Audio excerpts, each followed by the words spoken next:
All right.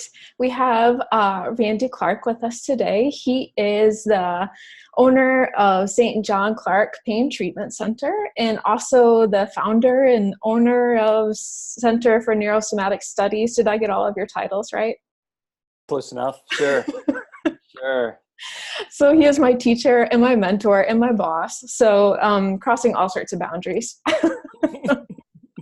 And dual relationships. Yes, exactly. And the reason that I wanted to talk to you tonight is because you provided a lot of guidance to me over the past 6 months in my burgeoning career as a neurosomatic therapist. And I feel like a lot of the guidance that you shared with me and tips that you shared with me and kind of bullshit calling out you've done with me. Okay.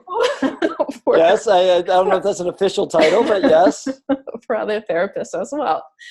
Anything you want to add about your background for anybody who's watching the video? No, I mean, certainly, unlike some of your other guests that you've had so far, I am not a new therapist. I know the title of the podcast is I'm a New Therapist, but I am not. I've been doing this for 21 years now. So that is a little different. I know Kelly also had some experience as well, your first guest. Yeah. And so, no, I want to try to bring a little different perspective because I once was a new therapist. Yeah. Right? So yeah, whatever I can bring, I would love to bring. So shoot with your questions. Okay, we'll just jump right in then. Yeah. Okay. So how many graduating classes have you had from CNS so far? That's a great question. Because I don't know. Gonna go with, we have had, let's see, we started in 2012, in the fall of 2012. Oh, okay. And so that class graduated in the spring of 2014. Okay. And then once every 6 months since the spring of 2014. So that sounds to me like 5 years, probably 10. Okay. Yes. Yeah. Sounds like some solid math there. Yeah. So, and all that is to say that you've had lots of experience watching people go through the program, come out of the program, and start their careers. Mm-hmm. So in what you've seen, do you see grads typically struggle with the same kind of things? And if so, what do you see people needing a lot of help with, and what advice would you give them in regards to those things? Sure.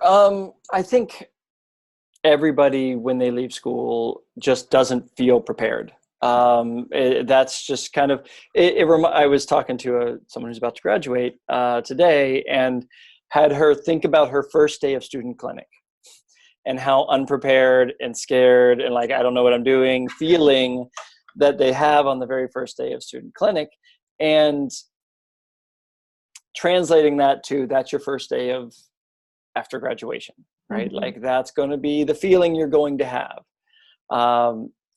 I think they all struggle with getting people in the door. I think that's probably, I think they struggle a lot less with cases they can't help. I mean, that kind of stuff happens, certainly. But I think the big, I'd say, worry or concern from most of our graduates is, I'm afraid I'm going to get out there and nobody's going to want to come see me. Right. Is probably, or nobody will want to pay, or right. They've been doing their homeworks. People want to come see them, but nobody wants to pay. Right. Right. And so kind of getting past that. And the typical advice I give to anyone who wants to build a practice is figure out how many hours you want to work. Mm-hmm. Right. When your practice is full, how many hours are you willing to put in to treat people? And then those are your work hours. Okay, I'm going to work 4 days a week and I'm going to work 6 hours a day. And that's going to be my work rate, whatever it is. Mm-hmm. Whether you see patients or not, you need to work 4 days a week, 6 hours a day. Okay. Right. Your work schedule I read this study once about the 3 things that really determine whether you're successful. And 2 of them you can't control. 2 of them are what how much money you're born with, like basically what class you're born into, which is something that you don't control. Second one is your IQ, right? But the one that is controllable is self-discipline. It's really how much self-discipline do you have? Yeah. And building a practice on your own is an exercise in self-discipline, that your patient from 2 to 3 cancels doesn't mean you're off from 2 to 3, right? It means, Facebook okay, time. Now I have an hour. How do I spend that on building a practice and a waiting list to the point that I don't have open hours anymore, that my 2 to 3 cancels, it immediately filled from the person who's waiting on it, and I can, like move on. And so you have to, and whatever hours it is, you want to work 40 hours a week, you want to work 20 hours a week, whatever it is, you just set your work schedule and then you work your work schedule. Okay. Right. So when you're seeing 10 patients, you've got 10 extra hours to do stuff. When you're seeing 15, you only have 5. Right. And so you're spending less and less time on the building once you've built, because what should happen is you're going to reach a threshold, right? You're going to reach a critical mass that, if you're doing a good job and you're doing the nice little patient care stuff that you can do, the referrals from your patients will just keep feeding you. And it's like a self-fulfilling kind of perpetuating machine. That keeps running. And so getting to that point, you just got to put your head down and you're going to be like, oh, Wednesday, I don't have any patients. Tomorrow. So for you, that's tomorrow. I know. Well, you just opened up your Tuesday, so that's a little. You weren't working Tuesday. This is your very first Tuesday. So, but that doesn't mean you have the day off, right? That actually just means, okay, what can I do to fill my Tuesday? Yeah. What can I do today to help me fill my Tuesday? Maybe I need to call some patients back. Maybe there's some people I haven't followed up on, right? Maybe there's some thank you cards I need to write. Maybe there's a Facebook post I need to do. Yep. Maybe there's a letter I got to put together for dentists because I want to get some TMJ referrals. Right? Whatever it is, that's where your self-discipline comes in, right? That's your self-discipline comes in. I'm going to put on my uniform and I'm going to go in right on time, and I'm going to work from the time I'm there till the time I leave on this. Now, the great thing is at 3:00 or whatever it is you're supposed to leave, you can leave and you've done your job for the day. Yeah. Right. And that's cool. And now you can go play volleyball or whatever else you want to do. And that there's nothing wrong with that. Right. Because everybody's got a different work-life balance. And so finding yours, but kind of setting out what yours is. And it's okay to change it too. You're like, I only want to see 15 patients a week, but you get 15 patients. You're like, man, I really want to see more. Like, I want to see 5 more. Yeah. And you go, okay, well, let's change that. But that means you got to add those hours and start working those hours, because that's what's going to fill that spot. Yeah, that makes sense. So that's, and you develop what works for you, right? Like whatever works for you in the way of, do you want to be more personal and call every patient 2 days after they've been there and see how they're doing? Or do you want to, Paul's famous thing of wait until his person's almost better and then be like, you really need to go thank the person who sent you in here. Right? That's beautiful. That's I love that as a patient building thing, is because, and if, why Paul gets away with it is he's forceful about it. Right. He's like, no, you have to go do this. Right. like he orders them. Don't argue to go with do Paul. This. Yes. And it's a gratitude circle, right? Is all that is that patient feels grateful, which makes them feel better. They pass that along to the person who sent them. The person who sent them feels good about sending them, right? Now you've got 2 patients that want to refer you patients, right? Now you've got 2 people coming in, and that's just, and it's not cheesy and it's not hokey and it's not anything. It's just gratitude, and gratitude is such a big part of happiness. Yeah, it creates that positivity spiral. It does. Yeah. Absolutely. Well, and one thing that you and I have talked a lot about in regard to getting patient is kind of like what the vibe you're putting out there, like who you want as a patient, and being really clear about that. So can you share your advice on that? Yeah, that's a classic mistake right? The classic mistake is coming out and going, I want everybody. I want to bring everybody in. And I want all these people who aren't getting help anywhere else. And what you realize is, as a new therapist, you often don't want those people. No, they're very challenging. Because they're not getting help anywhere else because they're incredibly challenging. It's okay to say, I want like a few sciatic cases and maybe some carpal tunnel and some migraine headache stuff that I feel like I'm pretty good at. Yeah. Right. And get those people better. Right. And get those people and get some successes under your belt, because this is something I try to explain to students while they're in school, but I don't want you to fake it until you make it. Nothing works better to build a practice than honesty.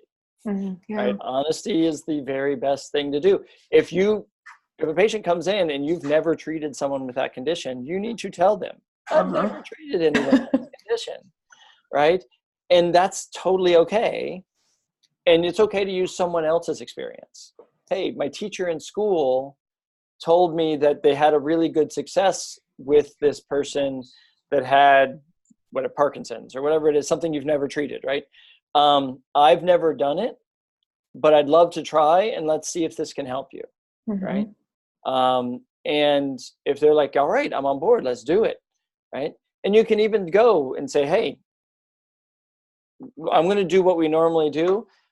I'm going to call up my teacher between now and next appointment and make sure that we're doing this right. Yeah. And patients love that. Yeah. They absolutely love that. Well, and that's why I was glad I was able to find you in the hallway today to talk to you about my patient, because like I've never seen a knee like at that kind of angle before. And I was a little unsettled by the fact that I worked on what I thought would help it, and it caused her pain she had never had before. So it was like, I thought I was on the right track, but to have you there as validation, and then to give her the security of knowing that, you know, if Heather doesn't know she has resources, who know? And so, yeah, I really appreciate that. And you know what? She doesn't think less of you. She thinks more of you because you went and did that. Yeah. When I was learning, right, when I was young and I didn't have someone right next to me, I went and got the book. Like I would go grab my manual or grab an anatomy book and in front of them, look it up. Right? Okay. And then explain it to them from the picture that I just found, right? Like that's totally okay. Like they're paying you to help solve the problem. They're not paying you to know everything. Yeah. Right? Like you don't have to know everything. That's totally okay to not know everything. And 20 some years, I get stumped, you know, every week by something, right? Like, and I tell them like, wow, this is really fascinating. Let's think about this. What could this be? And, you know, all my brain's doing is going through, okay, logically, like, where does that nerve run? What could possibly being missed? What else, right? And they're incredibly happy with that. They want someone we have an amazingly cool job in that we get time with our patients. Yeah. Right? The doctor, 6 minutes, 12 minutes tops. Yeah. Even your chiropractor is going through 5 people an hour, 4 or 5 people an hour. Right? We get one person. We get one person in an hour. Yeah. And that allows us to do that deep dive, right? To get that really deep dive in there and really ask the questions and dig and move all the stuff out of the way to try to find what's there. I can't think of many other healthcare practitioners that get to do that. Right. Right. And a massage therapist gets you for an hour, but for the most part, you're not talking like, right. Like this is just, I'm going to relax and you massage me. Right. You're not diving in. You're not really solving a problem for an hour. Right. We get to solve a problem for an hour. We get to spend a full hour on a problem.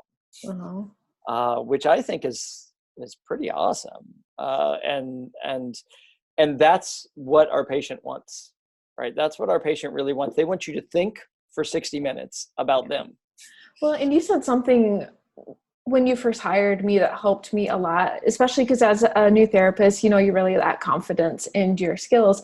And especially it's like neurosomatic therapists we charge out at like 125 an hour, which is kind of intimidating for a brand new therapist. Sure. And you're giving somebody an hour of your undevoted attention. And you're like, that is priceless. Just that alone is worth a lot. It is. And that was comforting to me. It's like, if I'm not treating the exact right muscle, at least I'm listening to them with my whole awareness and giving them, they're the only thing I care about for that hour. And that's worth a lot just in and of itself. Well, and your training, right? It's your focus in your training. That's what they're paying for. And you've had good training. At good training, you look at the body differently than other people look at the body. Yeah. And that allows you to see some things that other people don't see. That's it. And that reminds me of another question that I wanted to ask you. And that is, at CNS, we learned so much in 18 months. And it's like you're at the fire hose for 18 months. So you don't have a lot of time to integrate stuff. So do you have any suggestions for students about how to tackle like refreshing themselves on things that they learn like in a systemic way? What's the best way? Because it's like, it's almost overwhelming to be like, I need to restudy everything, you know? It's like, so do you have any tips on that? Your patience will teach you. That's whatever you need to learn that week will show up. Okay. And then don't be afraid to go home and study it. Right. That if you ran into something today that you didn't know, go study that. Yeah. Right. If you're like, wait, how did I do that? Do I have to put my hand here? Right. Like, was that the splenius? Yes. Yes. I was trying to do that on a patient today, and I was like, I'm not getting in there. I'm just not getting there at all. So I need to review that. They will teach you, right? They will teach you. And then you go, and when I was a young therapist, we didn't have DVDs. We had VHS tapes. Old. And I wore out those VHS tapes because I would fast forward to the part that I didn't get that day. Yeah. Right. And I would go, okay, what was this again? And I would go and watch it and listen to Paul talk about it and try to stay awake. And because they were a little dry. You know, on the DVD, you can like forward it 1.5 times, which is perfect. Yeah, you couldn't do it with the VHS tape. So I had to, they only had one speed. That's all you got. But no, I literally, to the point that they would start to not work. Like I would watch them enough times that they would start to not work. Because I would go back and I couldn't watch the whole thing because I would fall asleep every time, but I would find the spot that I needed that day. And that was my routine, right? I would go home, and before I ate dinner, right, I'd have to go through this stuff. Like, this is what I would do. And that's the self-discipline thing, because I didn't always feel like it. I didn't always feel like doing it, but I did it every day until pretty soon, there wasn't anything today that I ran into that I didn't need. Hey, that's my break. I don't have to go home and do that. Right. Yeah. And so I just kept going until I found that. Now, when I started working with Paul, some of those things I would just reach out to him or to one of the other therapists in the clinic and be like, hey, can you just show me this real quick? I didn't get a chance to do this. That's obviously less time consuming. And if you have that available, that's great. Yeah. But if not, that's what all those videos are for. That's what all that stuff is for, is just go and look at it again. Yeah. I don't get as much out of reading. That's just me. I get much more, I'm very audio and visual.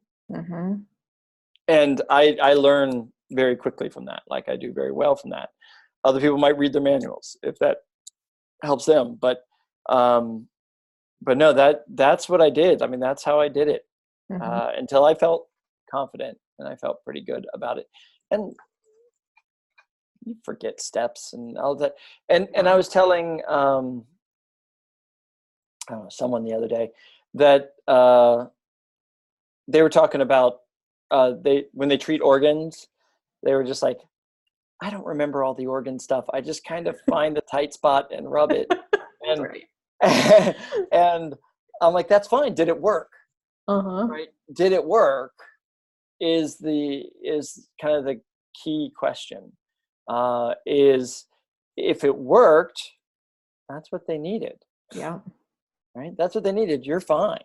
Mm-hmm. If it didn't work, that's why you need to know the techniques, Yeah. is because sometimes it's the greater curvature of the stomach and not just the middle of the stomach. Like sometimes you have to get to the fundus, right? It is because it didn't work. Like it kept coming back. Like this keeps coming back. There's something wrong. Yeah. Okay, now I need to get all those specific spots, right? Maybe I didn't get all the way down on the sigmoid colon and I only got to the descending colon, and that's why they're still having issues, right? It's that specificity. And honestly, that specificity is wonderful, but not necessary on about 75% of your people. It's only for that 25% that you really need to be that good. Most people will respond to the find the tight spot and rub it, and hopefully that'll go away. Right? If you know, generally that's more small intestine and not pancreas, because we're going to do those differently. But the general idea, like if you know generally what you're doing, you can help 75% of the people. Right? And that's a lot of people. That's comforting. And too, like if you work at a clinic like yours where you have the trigger point charts and the guy with all the muscles, there's a name for that chart. The Bayesian. Yeah, the Bayesian chart. That is so helpful too, because I'm like, oh yeah. Okay. Yeah. I used to cheat with that stuff all the time. I mean, all the time. The offices were a lot smaller when I started, and like, so they were right up against you. Like I was touching them with my shoulder, right? I was right on the chart. And whenever I didn't know, look over at the chart, like, oh, see here on this, right? And I would use it as a teaching tool as I was learning it myself.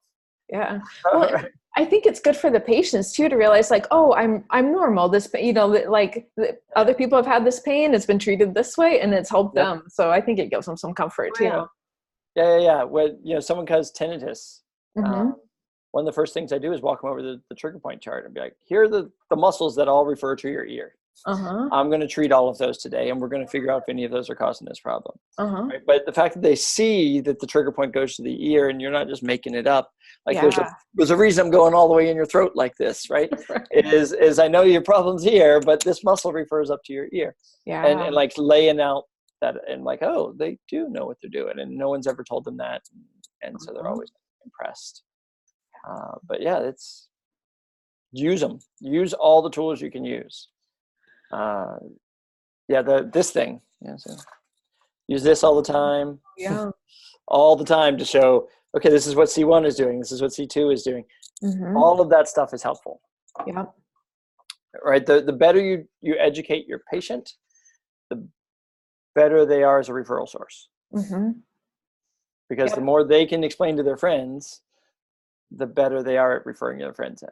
Yeah, that all makes sense. And the pelvic model, that has been like a lifesaver too, especially when you start talking about when you start dealing with obliquity and like trying to figure out what that's doing to the spine, and and it makes perfect sense when you show it to people. You're like, this is what your hip bones are doing. They're like, oh yeah, look at that. I honestly don't know how to treat without that. Like if I could only have one model, it would be my flexible pelvis model. Speaking of that, quick aside, have you ever traveled with it? And if so, does it get you to stay okay? Constantly. They always look. So I've not only traveled, like I've traveled for seminars, like to teach. So I have skulls and pelvises, and like these massage stars that look like weapons. Right. And so I get every time I get pulled, you just expect it. You're like, yes, there's a skull in there. You can look.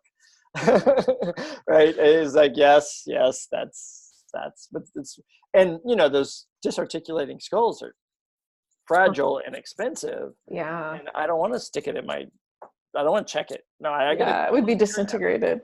Yes. So yeah, all the time. They always freak out about the skull. The skull's the worst. That's good to know. I'm doing a yoga workshop this weekend back in Iowa. So, and we're doing a hips workshop. So I'm like, oh, I really want to bring my model. So Yes. good. Well, I Yes. didn't want to take up too much of your time tonight. So I'm just looking at my list of questions here. Okay. So just one last question before I let you go, if you have about 5 more minutes. Whatever you need. Okay. In your experience, how long does it take for a new therapist coming out of school to be like, okay, I'm fairly comfortable, to, yeah, I really know what I'm doing, to, yeah, I feel like I can handle most things? Like, what's that progression kind of look like? To each their own. There's not a model for that. Mm-hmm. If you're on the, let's say, the higher end, the quicker, if you're really working at it, and you're not like, I'm seeing 5 people a week and kind of surfing the rest of my time, right? If you're really working at it,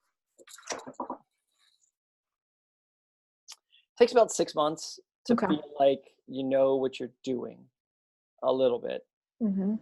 It takes a full year to convey confidence, like truly convey, like there's an like an energetic change that happens, and your patients pick it up. It took me, I actually, just for fun once, I went back, I've kept, because we didn't have online scheduling, we didn't have computer scheduling when I started. It was all in books, and I've got those old books, and I kept them, right? I kept the old books, and I went back to see how long did it take for me to really get started. And 6 months is when it got much more consistent. And it was a full year before I had like full weeks, like all full weeks. Okay. And I started to do that. And I'm crazy, right? I was working 8 hours a day, 5 days a week from the time I started. Yeah. Right. I there was no easing in. I just jumped in and like, this is my full-time job. Here we go. And I did 8 hours a day, 5 days a week. And unless patients needed more, and then I did 10 hours a day, right? I was single. I had nothing else going on. I went to the gym and I went to work, and that was pretty much all I did. I had this cool little condo right off the beach in Reddington, and we'd just go out to the beach and do stuff. Nice. But it was it. Like, that was my thing. I fully committed.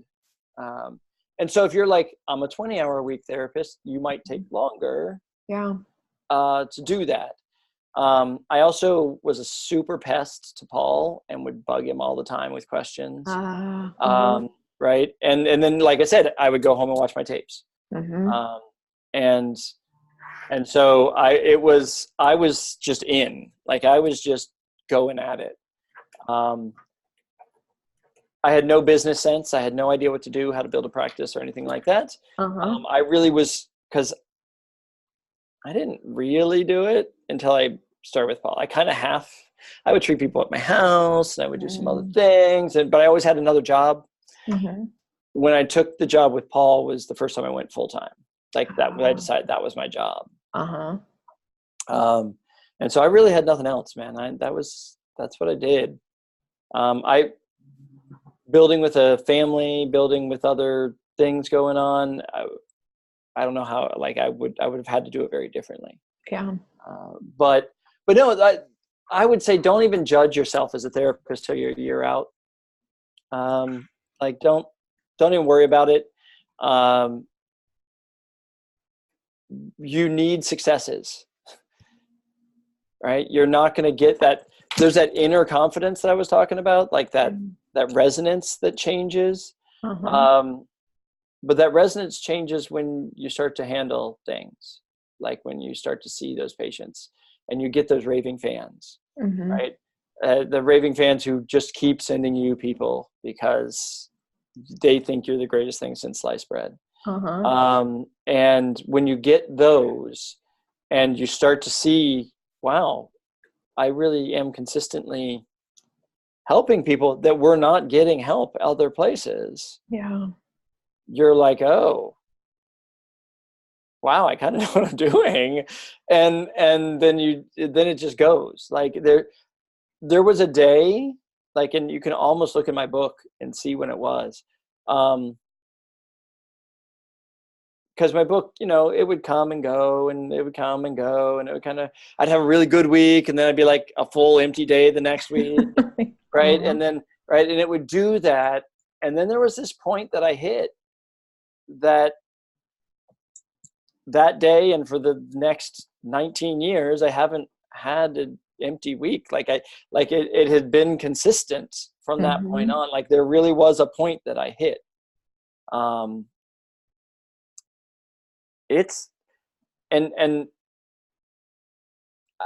that's why I'm saying don't even look at yourself for a year.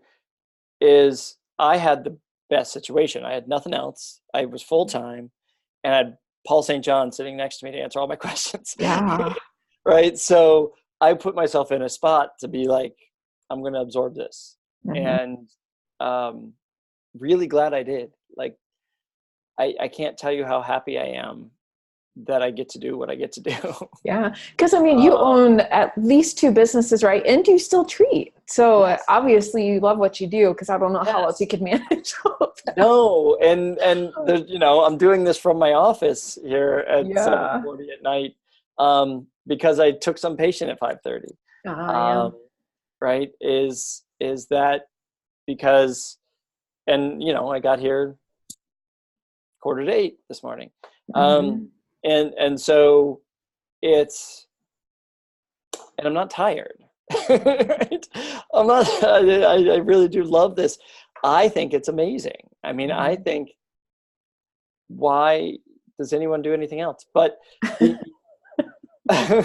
it's, I understand I've drank the Kool-Aid, but helping people is what better thing is there? No, and like you said, we see so many people who have been unhelped by other professionals, like doctors and people that have gone to school for like 8 to 12 years. Like I just had one of my friends from the Quad Cities ask me if I thought NST could help his son because he has digestive issues. Essentially, he has constipation, and he's on medicine that costs $1,000 a month.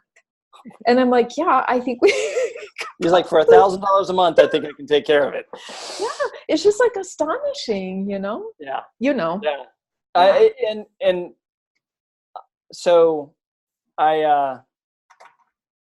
we deal with chiropractors and all this stuff all the time. And in my younger years, I was like, ooh, maybe I'll go back to school and do this, or maybe I'll so that I can combine them and I can do all this other stuff. And that's awesome. And that's great.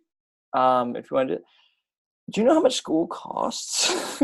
I do. Because anytime I talk to a chiropractor and acupuncturist, I'm like, yeah, I like to, or a PT, a physical therapist. Yeah. Any of them, you're looking at 100,000 at least. I looked at chiropractic school a couple of weeks ago, just to kind of see where we fit and all that stuff. 3.5 years, tuition without books or any fees or anything else, $250,000. It's holy cow! It's that much now, huh? 256. 256 is what it costs. Because they were like, oh, it's $10,000 a trimester. I'm like, oh, trimester, you have to do 3 trimesters. No, you have to do 10 trimesters. And I'm like, that's $256,000. So I'm like, school for 24?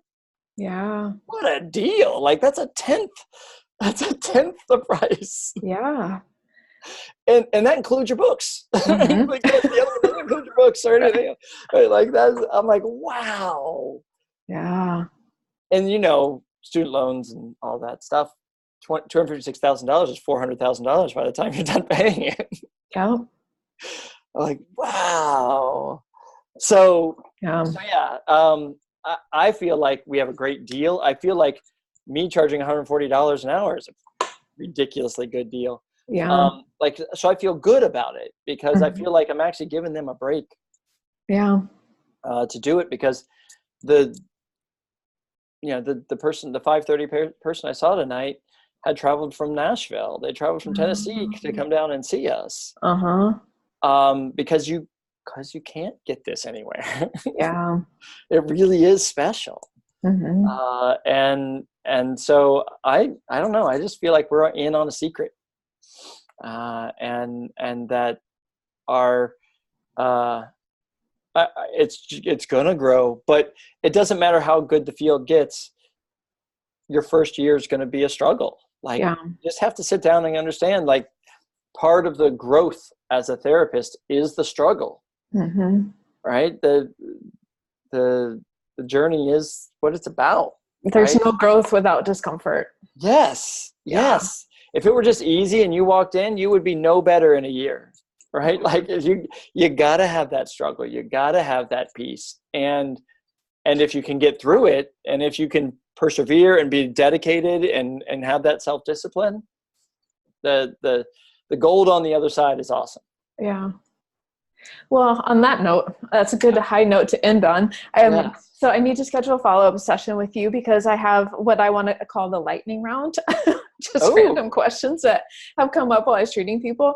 And a lot of it is stuff I know we covered in school, but like, unless I put it in my little Excel spreadsheet with all of my cross-referencing charts, I have to dig through like a pile of books that's like this much to find it. So the accountant in you is showing. Yes. I'm a little detail oriented. I get you. Good project manager. Yes, exactly. So thank you very much for taking the time to talk tonight and to let me record this. And I think this is going to be a great video for people to watch, especially people that come out of school that struggle with confidence. So like, not the Maxes of the world, like the rest of us. Because I know you and I had this discussion a lot of times where it was like 3 months in or 6 months in, I'm like, I suck at this. I don't know if I can do it, because it's like, it just felt like such a struggle to figure out what was going on. I'm like, I feel like I should be getting it by now, and you're like, give yourself a year at least. Yeah. And only give yourself shit if you aren't trying to grow from it. Like that's it. Is that if you shouldn't ever feel stuck. Like you should always be like, this is school 2.0, right? This first year is just school 2.0. It's just student clinic every day, right? Like it's I'm learning. And if you're getting better, and you're taking your patient on that journey with you of discovery, they'll go on that with you. Yeah. It's totally cool. Awesome. Well, thank you so much for chatting with us. Yeah, and some great tips here, like especially about how to get patients. And that concept of, if you just say you're going to work 20 hours a week, work 20 hours a week. I think that that's going to be really beneficial to you.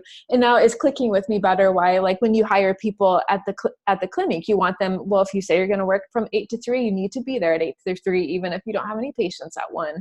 So the way you said it really clicked with me tonight. And then I think it's really, I like the thought too about just being honest with your patient and not trying to appear like you know more than you do, because that authenticity, it makes you feel a lot better too when you're working with a patient, when they're authentic to you and don't have to pretend to be something you're not. People have a bullshit meter. Yeah. They know that if you can't fool them, you can't. Just be honest. Yeah. It makes it easier too. Yeah. Honesty is always easier. All right. Well, anything else you want to add before I let you go tonight? No, I look forward to our lightning round. All right. That sounds good. I'll talk to you about that tomorrow then. Okay. Sounds good. All right. Have a good night. All right. Bye.